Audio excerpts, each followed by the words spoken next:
So tell the world who you are and what you do, brother. Derek Sizemore. Got into Bulldogs like most people. I started with pits like in the late 90s, and I kind of found out what a Bulldog was in early 2000s. And when I discovered, I was thankful. I kind of got educated very quickly, so I didn't really go through too many bad. Well, I guess I did, but anyways, yeah. Once I discovered American Bulldogs, I've just been loyal to that breed ever since. I can't bring myself to. I tried a German Shepherd once, a really good one actually, but it wasn't enough to make me leave the Bulldog world. I gotcha. The first pit that I had was just back in the day during this was during the newspaper days, like before internet was really that big of a deal. It was a scatterbred pit. I mean, it was just a typical scatterbred $250 pit that I bought out of the classifieds in the newspaper. I think the dad was like I don't know much about pit bull pedigrees anymore, but like I think the dad was like a dual registered and staff and pit, and the mom was just pure American pit bull terrier. I don't remember what registry it was through, but loved the dog. It was phenomenal. Very good, stable pet, and it wasn't overly dog aggressive. It was kind of weird. Like he was pretty chill. But after that, a roommate I had at the time was into like pits, hardcore like game dogs. But when the bully scene first happened, you know, like back in the day, Chaos Kennels and Razor's Edge, yeah, you know, like that dog. What was that one dog, Razor's Edge, Throwing Knuckles or something like that? Yeah, Throwing Knuckles. Yeah. I like when I started seeing those dogs and the XL dogs, not the XL bullies, but the XL pits back then. I wanted to go that route. Right. But when I discovered the American Bulldog, I had always been more fond of the bulldogier looking pits, not the terrier looking pits, not like the giant, you know, the big, like a big Manchester Terrier. I never liked them, even though I respect them and I like them when they're in shape and they're all just, you know, look like they're ready, you know, like you know, to be matched or whatever, like they did back in the day. But yeah, I mean, it was just, I preferred the more heavier, like, you know, like the Whopper, whatever that, you know, was it Dagger, Whopper? I don't know much. You have to kind of correct me. You may know more about the pit bull pedigrees than me, or the no, stuff. I don't remember. You're on point. You're on point. And there was a lady out in. I'm kind of drifting off here, but there was a lady in San Antonio. We're still friends to this day. I haven't really talked to her in a long time, but her name is Yvonne. She had a kennel. I don't know what it's called now, but it was called Nino's Titanium Pits. She's out of San Antonio. She started with blue dogs. And then she kind of went more towards the bully. Like when she had blue dogs, they looked more like the Chaos Kennel type blue dogs. They weren't like overly bully. They were bully, but they weren't like, they're like the watchdog blue dogs, if you remember them. Yep. So I got my first dog, my first bigger pit, I would say, quote unquote, because that scatterbred pit that I had was only about 60 pounds.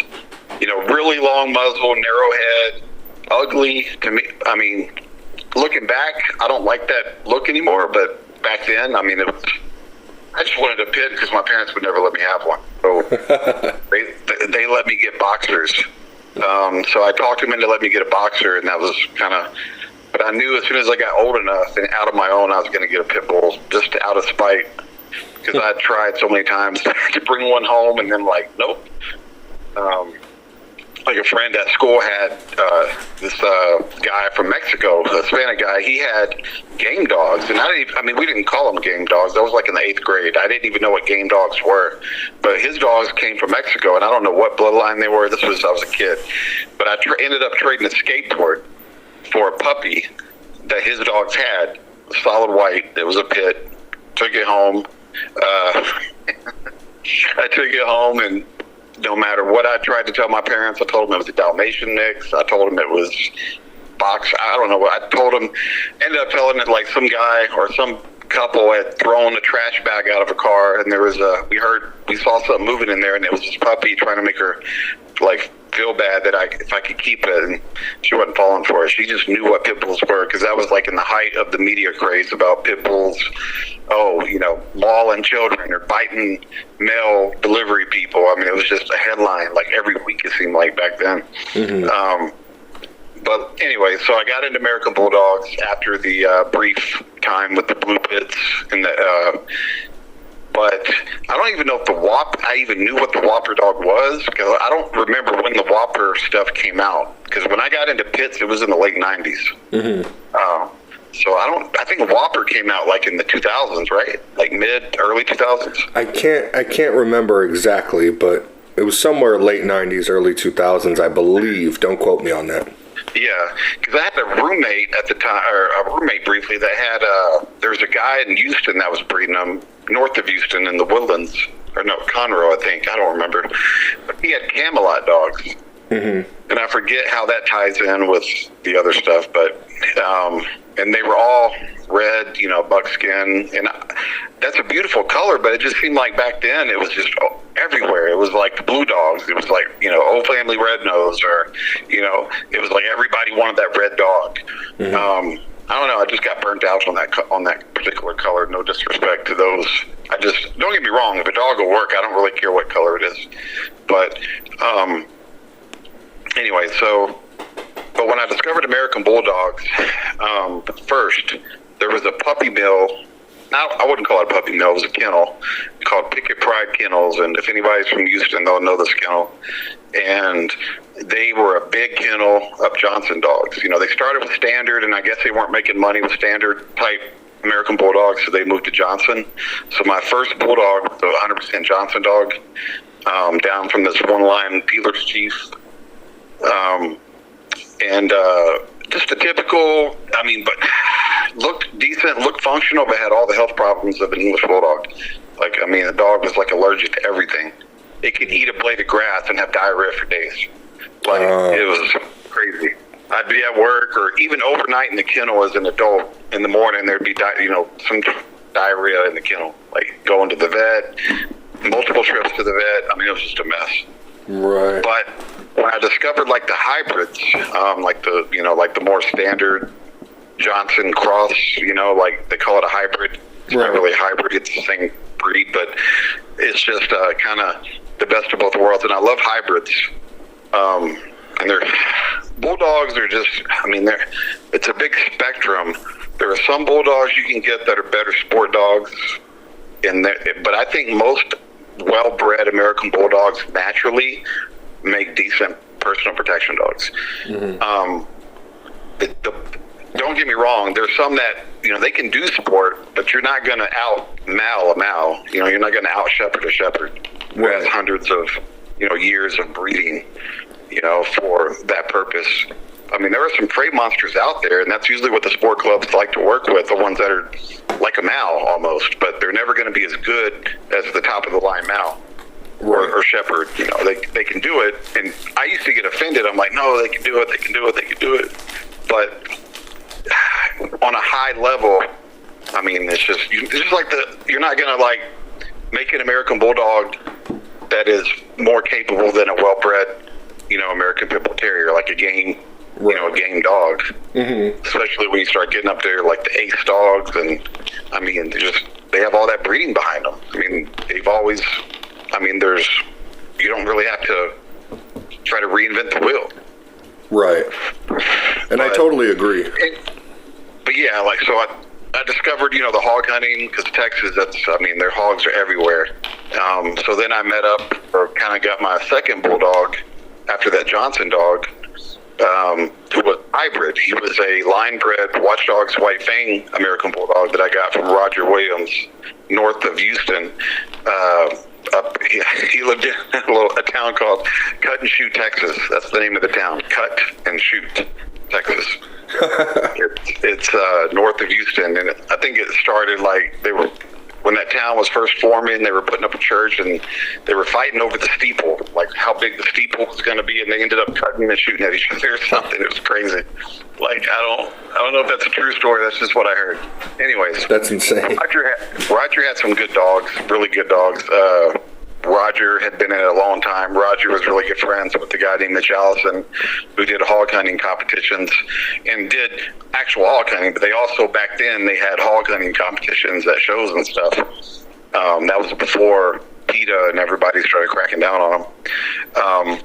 I never got to go to one because by the time I got a dog that was even capable of doing it, it was already being shut down. But back then, that was, anyway, so, yeah, Roger had some dogs off of Watchdog, but the American Bulldog Watchdog, not the, it was the same guy, Casey Cordier, that bred both. But he had a dog named White Fang, who was out of the litter. Pretty sure he was a litter mate to Mountain Gator Red from a guy named, was it Mark Landers, Mountain Gator Kennels? And there was another litter, I think Freddie Krueger, Sure Grips Freddie Krueger. They were all, that's what started the hybrid line. I think Vito talked about this in one of the interviews when it was a Painter Johnson cross. And it produced these Sure Grip dogs out of California, West Coast dogs. And those dogs were like, that's what started the whole protection, Schutzen, all the support work with American Bulldogs was those that I can remember. I mean, I don't know of any others at the time that were doing it. It was California, it was those particular crosses. But anyways, so yeah, I started gravitating more towards the working lines because you can get a really good looking, I don't want to say bully, but you know what I mean. Big head, stocky, big, and scary, imposing, beautiful standard dog that it's not like a narrow-headed pit bull. I mean, does it look like a pit? You don't have to go that far. There's some really beautiful performance bulldogs out there that are not bully. I mean, they're bully, but they're not like short muzzle bully. They have a decent muzzle. I mean, they're just like they kind of look like a blockier, bigger game bred type of pit, but they're just 100 pounds. Right. But, so there's more people, I don't know about nowadays, because I kind of got out of the breed for a few years, because when I first got into the breed, I was young. I was living in apartments most of the time. I was sometimes keeping 2 or 3 dogs in an apartment, between me and roommates and males, sometimes males together, not together, but in crates separated. It was pain. Always had to keep them separated and walk each one separately. And but when I finally, got out for a while, focused on my career and ended up getting a more stable career and another house, I got back in. That was about 2012. And I just kind of got out of the whole, not because I wanted to, just because it was so hard I moved to Tennessee, and that's where I live now, and it was hard to find a trainer. Like the nearest Schutzen club is 2 hours away, 2.5 hours away. So, you pretty much only got 1 day a week that I could go. It's on Saturdays. I work Monday through Friday. It's just kind of hard. But now I'm starting to get back into the more, I've always loved the protection stuff, but now I got a pup that shows a lot of promising. I really like what I see in this pup that I have now. And I didn't even buy him with the intention of doing protection work. I bought him just to have a good, stable, athletic bulldog that could possibly catch and be a good, stable dog that, be a deterrent for anybody that would try to, hop the fence and steal a lawnmower or whatever. Right. Even though I live out in the country now, I don't have to worry about that too much, but still, there are people steal stuff out here too. Right.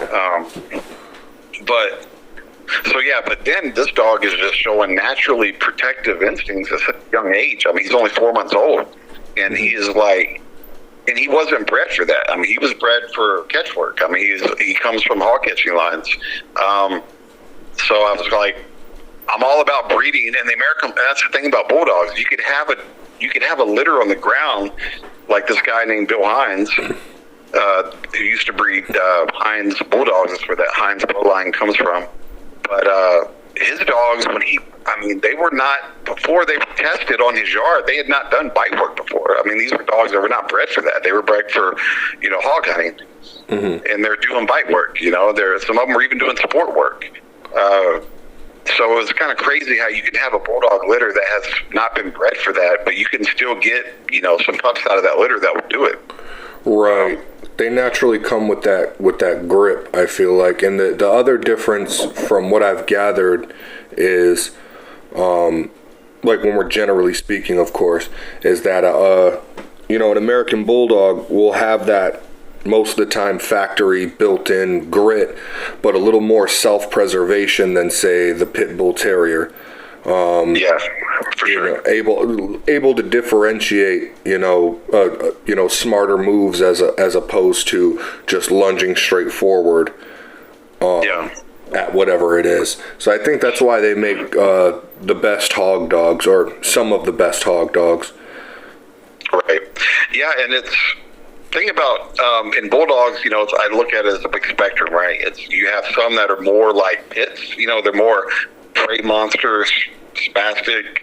Not all pits are spastic, but I'm just trying to get what I'm saying. But then you get some that are they have more of a temperament like a mastiff. Like this puppy I have is a standard performance dog, but his temperament reminds me of a mastiff, a Molosser type, somewhere in between a Molosser and a working German Shepherd. He's naturally suspicious of strangers, but the moment he realizes that they're just a friend or it's okay, he looks at me to see how I react to whoever's walking up to me. Once he realizes they're a guest, he just lays on his back. He's a big puppy. And this just all came out naturally. I have not been trying. And when I was young and stupid, I was in my 20s. I don't know if you got like the pictures or whatever videos you're posting for like 20 years ago. But we'll get into that later if you want, how I met Lee and all that stuff. I was back then. It was like I would go to these schützen clubs in PSA. I don't know if you're familiar with PSA. I forget what it stands for. Protection, sport. Yeah, I don't know.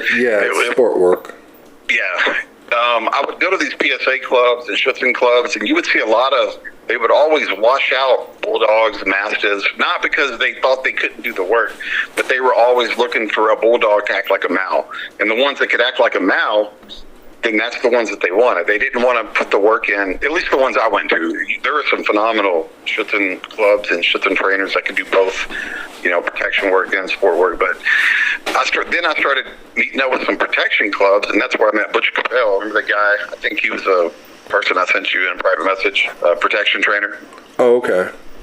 Yeah, that's a guy you definitely have to interview. That guy had live bites. You can look at his arm. He's got bite marks all over his arms. I want to say he's got to be in his late 60s, early 70s now.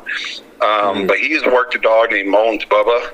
That dog was a 100% what I remember Johnson dog, extremely bully. But that dog was something. I mean, that dog produced a lot of working Johnson dogs that could do bite work and protection work. But there's a video of him taking a bite from him in a bite suit. And the dog, he's running. The dog had never done this before. This was the first time. And I forget how they worked up to a suit, but they finally got up to a bodysuit. Butch can tell the story. And the guy sent Mullins Bubba on Butch, went and grabbed right where I guess like center of his back, or maybe right shoulder, full mouth, and he fell down. Then he tried to go for Butch's head when he was on the ground. He can tell you that Butch was young at that. But there's a video of it on YouTube. I have to find it. That was another. Johnson dogs can do the work too. A lot of the times you just have issues with breathing and other stuff. That dog was a solid dog. But I met Butch Capel, and that's when I first started realizing that sport work and protection work were two different things, and how to bring it out of a dog the right way. And, because bulldogs, what sucks about dogs is kind of like mastiffs, I guess. Maybe not all mastiffs, but they mature slower. I mean, they're not like a herder breed. They're not going to, they're not going to be freaking biting a hard sleeve sometimes at 6 months old or 4 months old. I mean, it takes a while for them to mature. For one thing, their attention span is tiny. They lose interest in things very quickly. I mean, they're like normal puppies, but they could be a little worse. But they do mature slower, and a lot of people are not willing to wait. They're thinking they're going to get a Mal or a Shepherd that can just, it's like autopilot. I had a really good, well-bred German Shepherd. He was, I forget what bloodline in Germany he was from, but he wasn't an East German Shepherd. He was somewhere in West Germany, but he wasn't a show line. He was a Schützen line. That dog was like autopilot. That was when I picked him up from the airport, brought him home. It was a weekend. I brought him home, spent some time with him, and I took him to the Schützen Club Monday night. Took him out of the crate. Dog was like probably, I think he was 12 weeks old. Took him out, put the leash on him, and I'm walking up to the field, and he's already barking. He's barking the whole way as we're walking to the field. And he just has a tug. The trainer, the helper there, he just had a tug on a lead, and he's, throwing it around. He puts him on this little bitty puppy bite sleeve looking thing. I forget what they're called. It's just, anyways, full mouth bite, calm, went to sleep on the bite, just not shaking, thrashing, just full mouth every time. It was just like genetics. It was crazy. I mean, there was little work. So a lot of sport clubs, they like that, and it makes a lot of people that can't train look good because they have a dog that's already really good. They don't have to put that much time into it. They don't have to put a lot of time into training and completing a dog from start to end. It's already there. They just have to, work it. It was crazy. I'd never seen any, but I had a Bulldog like that too. So it's hard to say that Bulldogs are that different, because I did have a dog named Hosta. He's in some of the pictures. He's the one that's, if you look at the pictures, there's like a swimming pool, little kiddie pool, and he's biting a sleeve. That dog was doing stuff at like 9 months old. But one thing I did learn that was different from German Shepherds and Mals is Bulldogs, you can't do too much too quickly. Sometimes they will, you end up crashing them. They'll burn out. You kind of just have to let them be a puppy. Don't rush it. I was around some bad trainers that tried to move things too quickly, instead of just building the foundation and just letting it progress naturally. And he was just trying to do too much for a puppy. I was like, because there's a difference in the sport world. There's what's called like a trial decoy who's good at doing trials and working your dog, but doesn't mean he's a good trainer. But that person might have a club and work a bunch of dogs, and he calls himself a trainer, but he's just a helper. He's good at the trials when you're competing. Like he could be a trial decoy when you're competing and work the dog beautifully, but it doesn't mean he's a good trainer. And I worked with some that weren't trainers. They were super impatient with Bulldogs and those type of dogs, and that's probably what led me to the world, because I was getting nowhere in the sport world. It was like 1 out of 10 Bulldogs that could do sport work. They had the right drive for it. But then again, it's also hard to find good trainers. Sometimes, it can be difficult. So you just got to do your homework. But anyways, back to what I was saying about Butch Capel. So Butch Capel's been in it for a long time. I mean, he's police, sold dogs he's worked in the military, police, canines. He's done pretty much everything. He's pictures and video. I mean, he's well known. But I met Lee through Butch, because Butch was in this thing called K9 Pro Sports, and I don't know if it's still going on right now. But it was an alternative to Schützen and PSA. It predates PSA. PSA came out of that, if I'm not mistaken. There was falling out between, I don't want to get the story wrong, so I better not go into detail, but there's some kind of political thing going, and that guy went off and did his own thing and formed PSA, and Butch stayed with K9 Pro Sports. But Lee competed in K9 Pro Sports. And that's kind of where I met him. They were all friends. And there was another guy named Johnny, what was his last? Start with the C. Johnny Corville or something like that.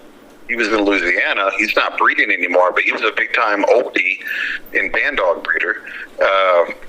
he had I forget the name of his kennel at the time, but he had a lot of good dogs. He even had some dogs from Lee in his program. But anyways, they were part of K9 Pro Sports. That I don't know what you want to call it. It's not really a sport, the protection sport dogs, I guess. That Butch Capel owned and ran. It's international. They have it in Europe and everything. It's anyways. So I met Butch Capel first. And I went through a lot of Bulldogs. A lot. I was looking at those pictures and stuff I sent you, and those are not even all the dogs that I owned in a short amount of time. Like I went through a ton of dogs. Just, you know, at that time, I guess I was looking for the perfect dog. If it didn't do something right, I was, you know, either finding a pet home or maybe putting it with someone that did hog hunting or whatever. I was just super, and you still have to be that way, but I got to the point where I was just tired of it. I was just going through too many dogs. I was like, I just need to chill out. You know, and take the time to learn more. Anyway, so I met Johnny Corville in Louisiana. Lee was there. Lee brought a dog, that English Mastiff he used to have named Caesar. Dude, I don't know if does Lee tell you about that dog? One of his foundation dogs. I don't quite remember the name Caesar. Yeah, he was a big... I think I sent you a video. I don't know if I did, but anyways, Caesar was like 190 pounds. He was huge. And if I'm not mistaken, Lee got him from some lady. He was just an AKC show dog. Like I think he was like he came from show lines, and Lee tested him, and the dog worked. I mean, like he had done it before. As an adult, I mean, he was a very civil, defensive dog, but he was balanced. And he bit so hard. I just remember, I have this memory of like, it was hard to find someone that wanted to take a bite or find a sleeve hard enough because he bit so freaking hard. Like his muzzle was so big. I mean, English Mastiffs, they don't really have that short of a muzzle. You know, he would grab that sleeve. I mean, even if it was a hard sleeve, man, it got kind of, I remember decoys not wanting to work him. Agitators not wanting to work him because he was just so damn big and he was so powerful. That dog sticks out in my memory for some reason, but that guy Johnny had some good working oldies. They were mostly Levitt bloodlines. They were more athletic and functional, but he was making some band dogs, and he was tough. But he ended up getting a divorce, and I don't even think he breeds dogs anymore. But Lee knows him pretty well. Anyway, so Lee worked my dog. I had a Bulldog at that time. That was the dog that I got from the guy I was telling you about, Roger Williams. Steel Trap Kennels. He bred Neos, working Neos, and he bred Bulldogs. And he had a band dog program going for a while. If you look in some of the pictures I sent you, there's like a black dog. He looks like something like between a Rottweiler and it's like a black, you'll see it in the pictures. Anyways, that was a band dog that I got from him briefly. That was my only experience with band dogs. That was that one. He was a Neo American Bulldog cross. Right. She was an American Bulldog Neo cross. Coda. Her name was Coda. Very solid dog. Very beautiful dog. I mean, because the Neos that Roger had they weren't like the American show bully extreme, were hanging down to the floor. I mean, these were like how they used to look. They almost looked like band dogs almost, but they were Neos. They were pure Neos. They were just of, I guess, Italian lines or whatever. I don't know. I don't know much about Neos. Have you done any work with Rottweilers? No. I always liked Rottweilers, but all the Rottweilers that I had personally been around were like, they're always, what's the word I'm looking for? They were your typical, stereotypical Rottweiler. And most people would probably like this. I didn't really like it. But the dogs that I'd been around, they were very dominant towards the owner and towards guest. And so I never found a Rott like with the temperament that I liked. But like I said, these were people that just owned them. These weren't breeders or, guys that were working dogs. These were just pets. No, I never have been, but I know there's some good ones out. Actually, I take that back. No, there was. I didn't work the dog, but in my pictures, I don't know if he's in there, but I went to a protection seminar event back then. It was in Illinois, I think, and there was a German bred out there, had a long tail and everything, and that dog was freaking phenomenal. Mm-hmm. But he wasn't a dog that you could pet. Like, the only person that could pet him was the owner. Right. He wasn't. Yeah, I mean, and that's what some people want. So he was a great dog. So that was like the only one I saw. But that dog was nice. I mean, that dog was really nice. And if I'm not mistaken, that dog was from Schutzen lines. I guess I didn't know Rottweilers were how big in the Schutzen they were. But apparently that dog was from a sport line, but he could do both. Like, I mean, he was nasty. He kind of reminded me of Caesar, that English Mastiff that Lee had, but in a smaller package. Right. I had a Rottweiler myself. I just retired him and rehomed him. But he was pretty good. But yeah, I had to watch him around people. He might eventually let somebody pet him, but he still wouldn't let him get too close. Right. Right. And he did have some rank issues as far as like. He would always challenge the other dogs, and it was like, kind of like, bro, it's not that serious. Right. They could be doing nothing to him. I'll never forget, man, like the last Rottweiler that I can, other than the one I just told you about, a friend in high school had one, and I was into dogs even in high school, all my whole life, but he had one. I was at his house. We were in the living room. And it was a female. She was really nice, really friendly. And then one time she jumped on me while he wasn't in the room. And I was like, get down, get down. I went to push her down. And I just heard the deepest growl that I have ever heard. The dog was, I was like, oh, shit. What do I do? My friend David, he was not in the room. So I went to push it down again. That growl got even worse. And I was just stuck with this big freaking 100-pound dog on me. And I'm like, what was that, like 16, something like that. Like, what do I do? He finally came in and got her off, but I was like, shit, if she wanted to take a bite out of me. And like, I mean, I would have been screwed. And I was like, okay, this dog's about to go off. If I make any sudden move, she's going to lunge. But she was friendly most of the time. Like, I never saw her get angry before like that. It was that one time I was like, okay. And it stuck with me. And it seems like every Rottweiler I met after that was like that. I didn't like that. But at the same time, I wasn't the owner, so I can't really... But at the same time, that dog was very dominant. But that could have been its upbringing. Like, it could have just been able to get away with that since it was a puppy. Right. And not ever addressed. Because I've seen that happen too. You let a dog, some dogs you have to be heavy-handed with, some dogs you don't. Like a lot of American Bulldogs are very handler sensitive. That's one of the weaker traits. Is you overcorrect them and they're like, oh, I'm so sorry. And they just shut down and because they're just really submissive to their owner. Mm-hmm. That's a good thing too. I mean, you don't want a dog just gonna, you got to correct it and it comes up the leash at you. I'd rather a dog submit to me than come up the leash and try to bite me. For sure. There's some people that like that. I never liked that. So anyways, I kind of got out of the breed for a while. And when I moved to Tennessee in 2012, I got back in. So I had a dog that I literally just put down a month ago. And that was a dog I had for he was almost 11. And when I got him, at the time, it was just like the dog I got now. I was just looking for a good Bulldog, good American Bulldog. And he turned out to be a phenomenal dog. Like, he was a very stable, protective dog, but not overly protective. Like, I don't know if he would have ever bit for real. I don't know.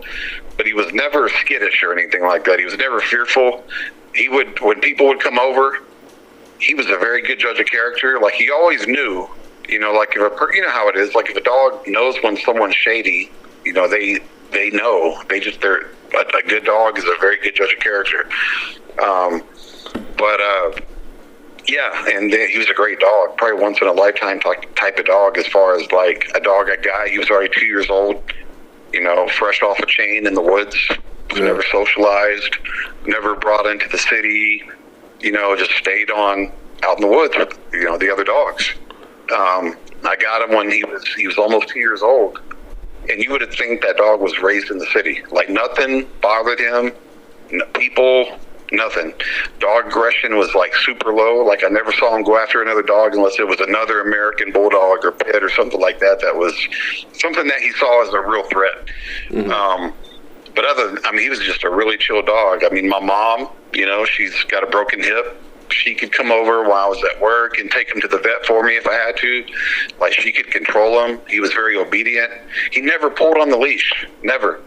It was weird. He came off a chain, but he never... I thought that was going to have to, because he was a super strong dog. I thought I was going to have to, it's just going to be a mess. He's already old and he's not been trained, no obedience, no nothing. Right. And he was just minded very well. Like, you could recall him, like he could be chasing a cat, my next door neighbor's cat. I could recall him. I'd say, yep.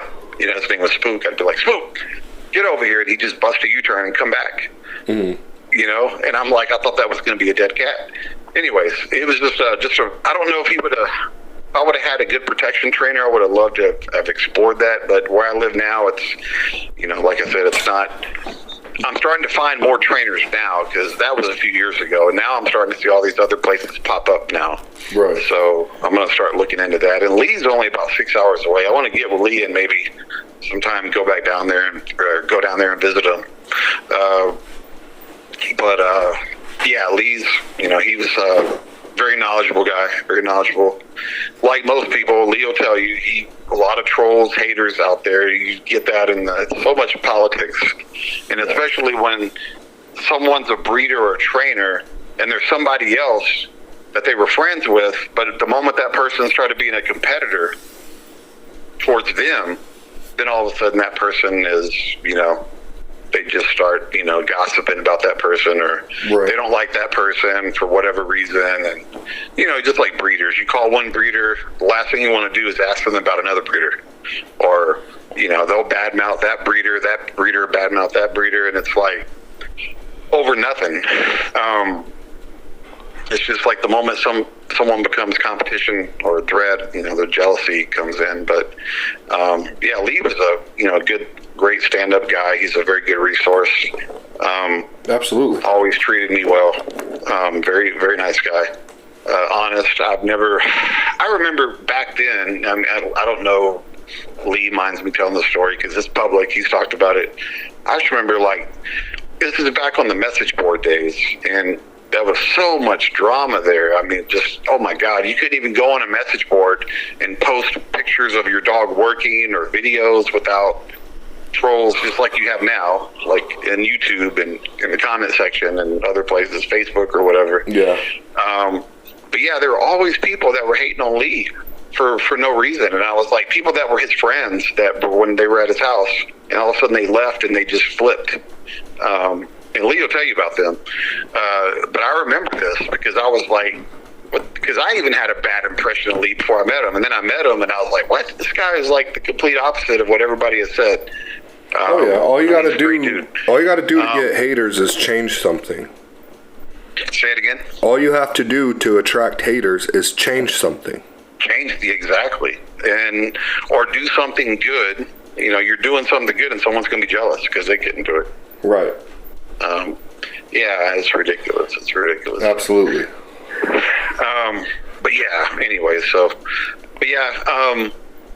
Went through a lot of different dogs. Now I've just come to the point where I just prefer 100% standard American Bulldog's performance, not as little Johnson as possible. Not that that's a bad thing or a good thing, however you feel about Johnson stuff, but I just found with even some of the hybrids I had, it was just, I still had issues with heat tolerance and wind and inconsistency. It was hard to be consistent. But this is the dog that I have now. He's the second American Bulldog that I've had in my life that's been just 100% standard lines. Like, there's no Johnson in him, unless you go maybe way back into the 60s, but it didn't come from any of Johnson's. This was back before Johnson started breeding bully dogs. It's when the Scott dog and the Johnson dog was like the same thing,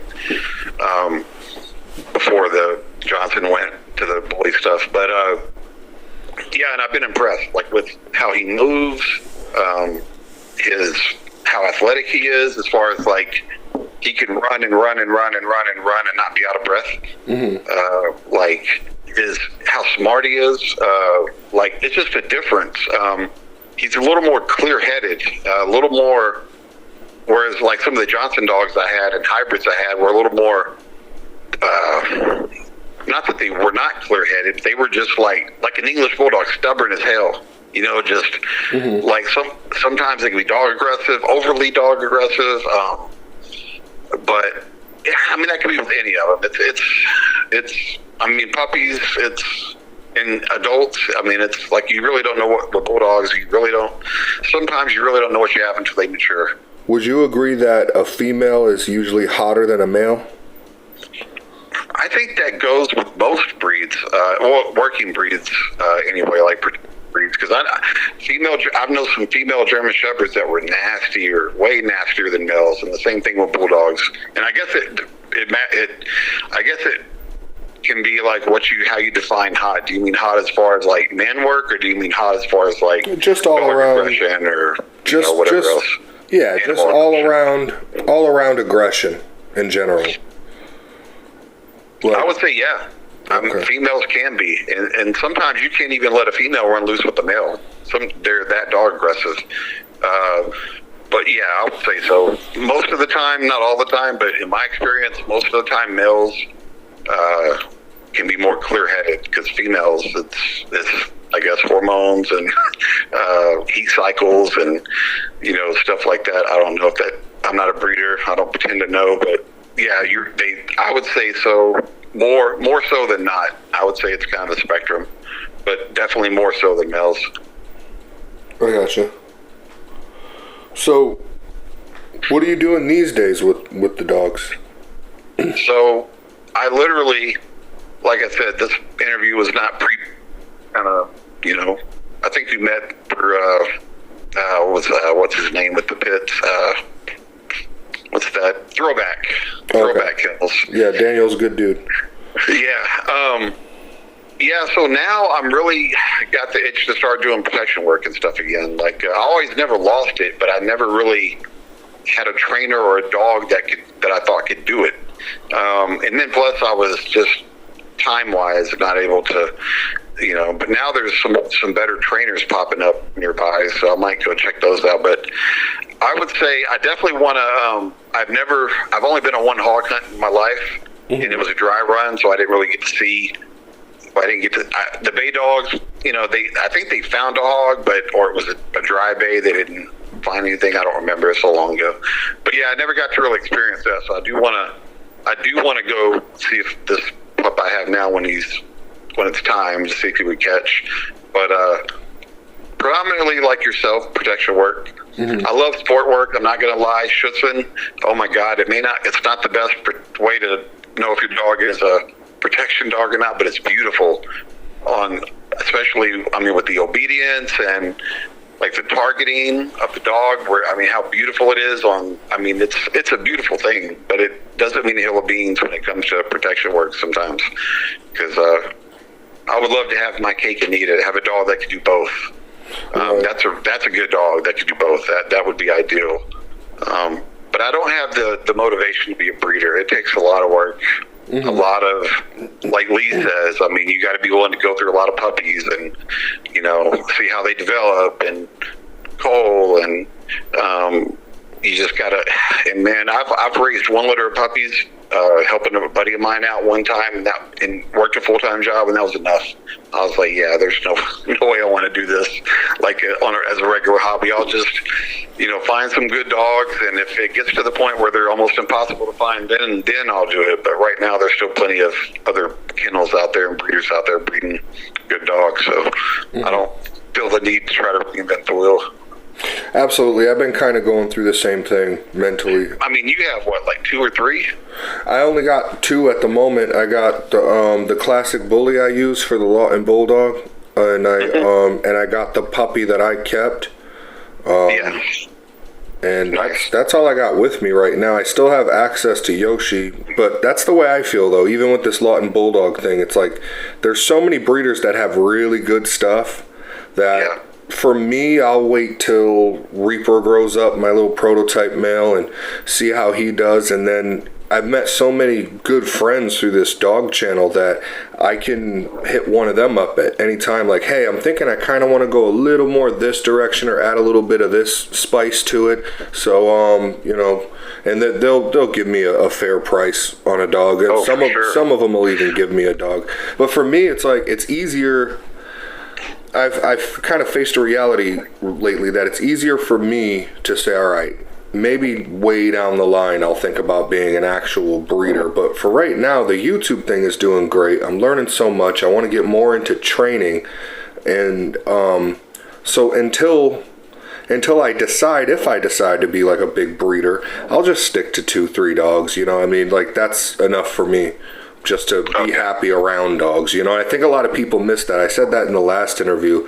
I think a lot of people are missing the key ingredient to this whole thing, and that is enjoying the dogs you have and really getting the most out of them. Right, because they teach you a lot as a handler too. Because every dog is different, and you get to learn. You know what I mean?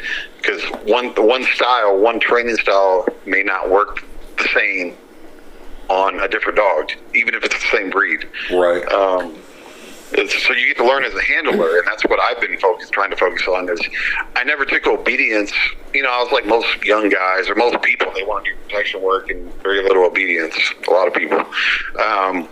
But now I'm starting to really enjoy the obedience, whereas before I used to hate it because it was you got to have patience, especially when it comes to bully breeds, because they're so stubborn and their attention span sometimes is you got to do short sessions with them. You do it too long, they lose interest.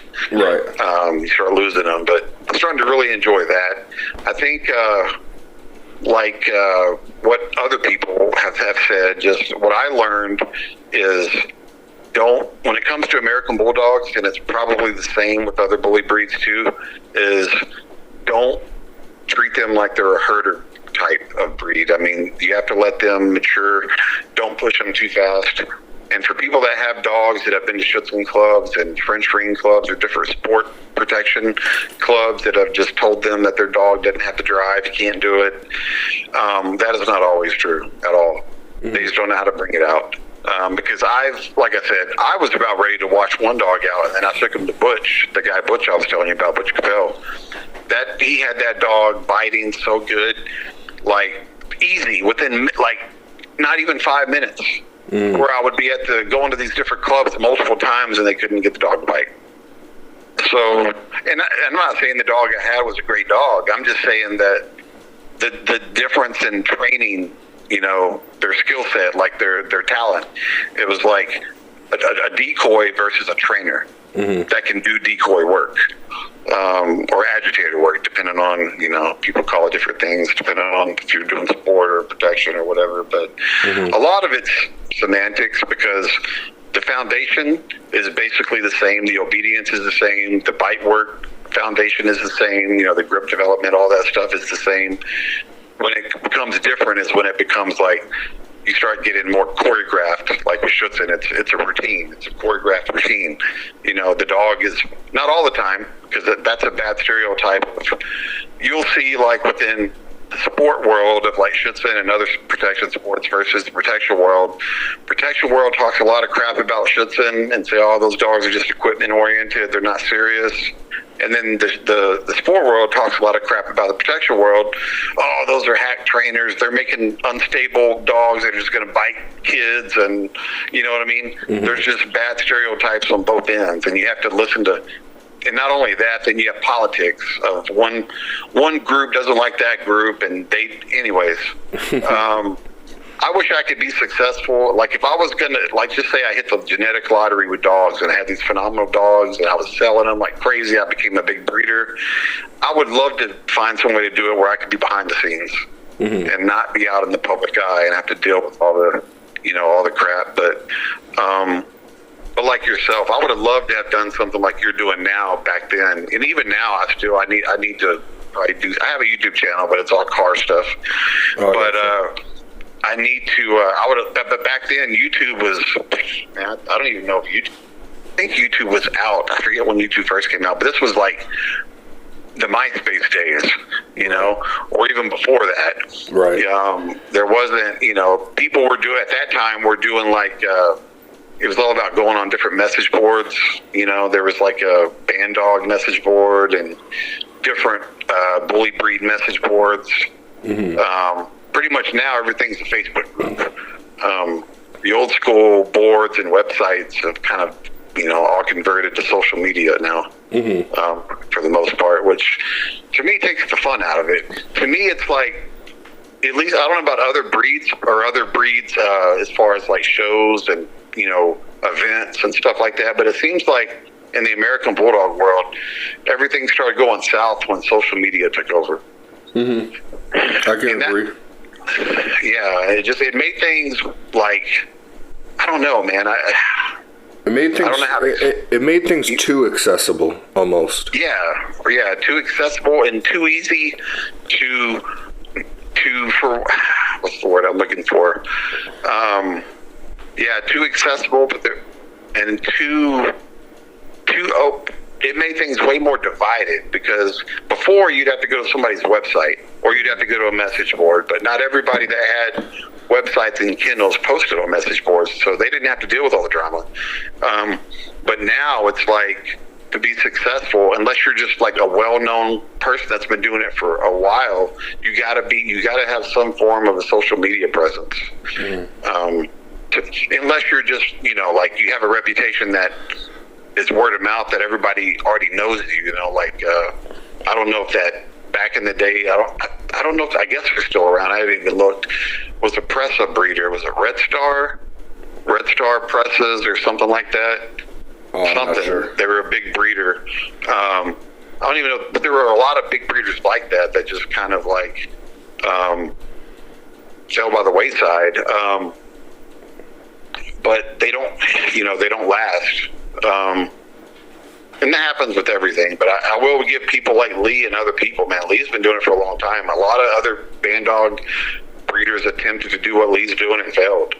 I mean, miserably, because it's one thing to have a good litter, like one good litter, but it's another thing to keep that going to the point where you develop consistency and have your own line established. Because a lot of band dog breeders, you know more than me, like I've seen, it's like, especially if it's like a Mastiff pit cross, mm-hmm. Is maintaining size.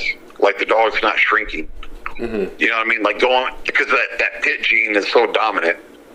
I don't know if it's a terrier gene or whatever, but like, you have to do it a certain way to maintain. Lee talks about it in some of his videos and stuff of how to maintain, to not let the dog start getting back down to like 65 pounds, 60 pounds, because you can get pits, even game pits that are that big. So anyways, I don't know. I'm sure you've talked to a lot of people. Have you seen that too?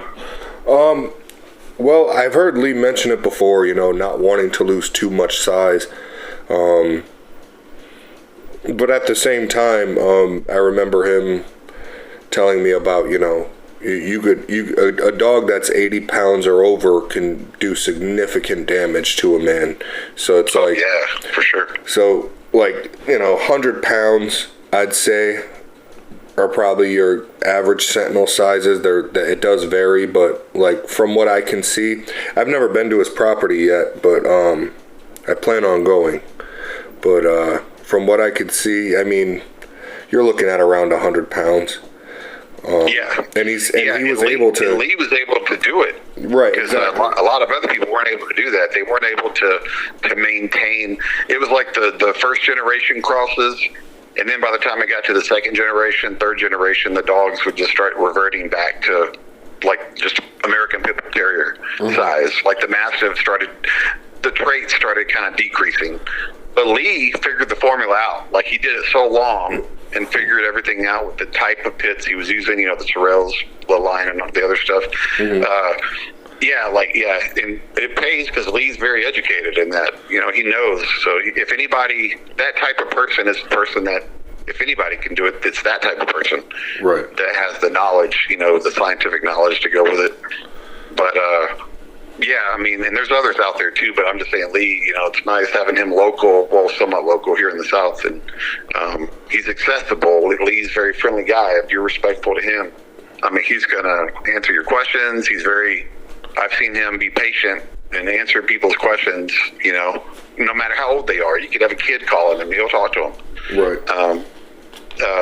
But yeah, that's kind of like what I can recall. I went through a bunch of different dogs, and not really knowing what I wanted at that time. I think I was just trying to chase that perfect dog, and no dog is perfect. I don't care what anybody says. Mm-hmm. I got the perfect dog. There's always faults. And the hard part is being honest with yourself about those faults, because a lot of people, they don't want to admit to that. A good breeder is the one that can admit, I love this dog, but this dog, they won't sit there and say, all my dogs are perfect. I notice all the best breeders that I've spoken to, every single one of them, like at the top of the food chain, they would pick apart their whole yard. Even when everybody else thinks their dogs are perfect, they'll say, no, that one could use a little more rear end, so I'm going to breed it to that one over there that has a superb rear end, but not so much in the front, but this one will make up for it. And that's awesome. I have huge respect for that, because transparency will get you a lot farther anyway. You'll do a lot more. You'll do a lot more business if you're transparent with people. We failed over here, but we were successful over here. We were successful over here, but we failed over here. It gives people a 360 view of what you've done, like how much work you've put in. Absolutely. Yeah, and that's the person I would want to buy dogs from. Exactly. I wouldn't want to buy a dog from someone. Oh yeah, because I remember back in the day when the Bulldog scene exploded. It was probably in the 90s during the Dog World magazine days. Everybody was guaranteeing, a lot of the West Coast dogs, guaranteed shits and 3. You can't guarantee that. That's nothing you can guarantee. Right. You can say the chances are higher with this puppy here because he shows more drive than this puppy does, or right. You can't guarantee. You don't know the handler, and puppies change. They go through phases and they change. It's great to find a puppy that right out, 8 weeks old is just, King Kong in his mind. He just perfect, and he never, no matter what you do, he just keeps on. He never messes up. Those dogs, it's like 1 out of 10. Because I've had 2 dogs like that, and they're not easy. At least for me, they were not that easy to find. Mm-hmm. But I'm also way overly picky and overly analytical. I overanalyze everything. I worry too much about things I shouldn't even be worrying about. Do I want to take the gamble? Do I want to be patient and see what happens with this dog, or do I want to just cut my losses now? Because I got rid of, there were 2 dogs in particular in my memory that I got rid of because I didn't think they'd be able to do what I wanted, which was bite work and protection stuff. And they were aloof. And a lot of people mistake that, that don't know anything. They think that's being skittish, but aloof and skittish are not the same thing. Aloof just means the dog doesn't want to be just buddy-buddy with everybody. He's not going to hop in the car with someone and go driving off, or not anybody can just walk back in the yard and throw a collar and leash on him. That's the dog that I don't want. That was my problem with pits back in the day, because I was living in some rough areas of town and they kept getting stolen. Right. Because they were so friendly. Yep. And that's a good thing. It's a blessing and a curse at the same time, because, pits attract a lot of, the wrong type of people. Because, mostly, and a lot of kids, it's like, pit bull, my buddy has a female, or let's get it and go fight it, or do, stupid stuff. Right.